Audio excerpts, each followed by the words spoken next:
India में बहुत ही luxurious wedding हम देख चुके हैं। सबसे जो फेमस वेडिंग इंडिया में हुई वो अनंत अंबानी और राधिका मर्चेंट, जो हम सबने देखी। और गिफ्ट्स अगर हम देखें तो क्या क्या गिफ्ट्स मिले उनको, अगर वो हम अगर देखें, which are available on the social media platform and all the news sites, तो देखें तो मुकेश अंबानी ने अपने बेटे और बहू को 640 करोड़ का एक विला जो दुबई में है वो गिफ्ट किया। शाहरुख खान ने वही मैरिज में 40 करोड़ का एक घर है वो फ्रांस में जो है वो गिफ्ट किया फैमिली को। बच्चन फैमिली ने कुछ 30 करोड़ का नेकलेस भी गिफ्ट किया।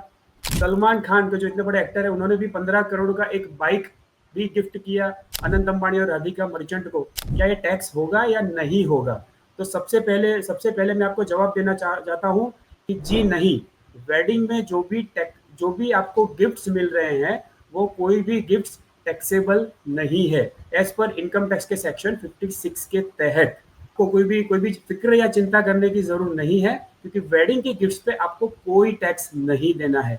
लेकिन उसके साथ आपको डॉक्यूमेंटेशन में, हाई एंड जब गिफ्ट्स आपको मिलते हैं तो डॉक्यूमेंटेशन करते टाइम आपको बहुत ही सावधानी बरतनी है। यूनाइटेड स्टेट्स ऑफ अमेरिका में there is a tax called the gift tax. So gift over $18,000 जो है पर रिसिपिएंट पर ईयर, ये जो है वो टैक्सेबल गिना जाता है। सो टैक्स भरेगा कौन, इम्पोर्टेंट वो है कि जनरली हम लोग ऐसा सोचते हैं कि टैक्स गिफ्ट जिसको मिल रहा है वो टैक्स भरेगा। नहीं नहीं, ऐसा नहीं है।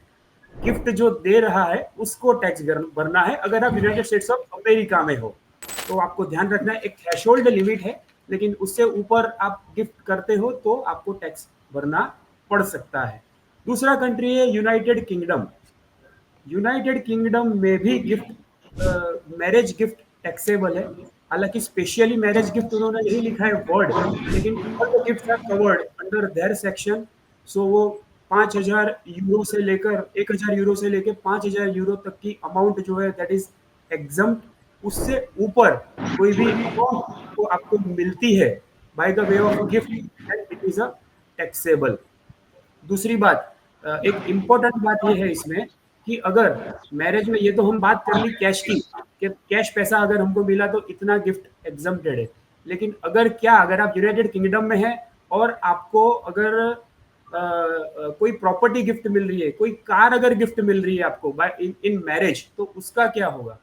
तो in case of property there is a tax called the CGT, यानी जो हम यहाँ पर वेरी इजीली बोलते हैं कैपिटल गेन टैक्स। अगर आप यूनाइटेड किंगडम में हैं अगर और आपको मैरिज में आपके पेरेंट्स, आपके फ्रेंड्स, आपके दोस्त अगर आपको कोई प्रॉपर्टी गिफ्ट करने हैं तो आपको सीजीटी भरना रहेगा। इसके अलावा एक बहुत ही इंटरेस्टिंग रूल है वहां पर, 7 ईयर रूल। 7 ईयर रूल क्या है? 7 ईयर रूल में ऐसा है कि अगर गिफ्ट देने वाला 7 साल तक अगर जीवित रहता है गिफ्ट देने के बाद, तो ये गिफ्ट पे कोई टैक्स नहीं लगेगा। लेकिन अगर वो 7 साल के अंदर उसकी मृत्यु हो जाती है तो इन दैट केस जो गिफ्ट रिसीवर है उसको टैक्स लग जाएगा।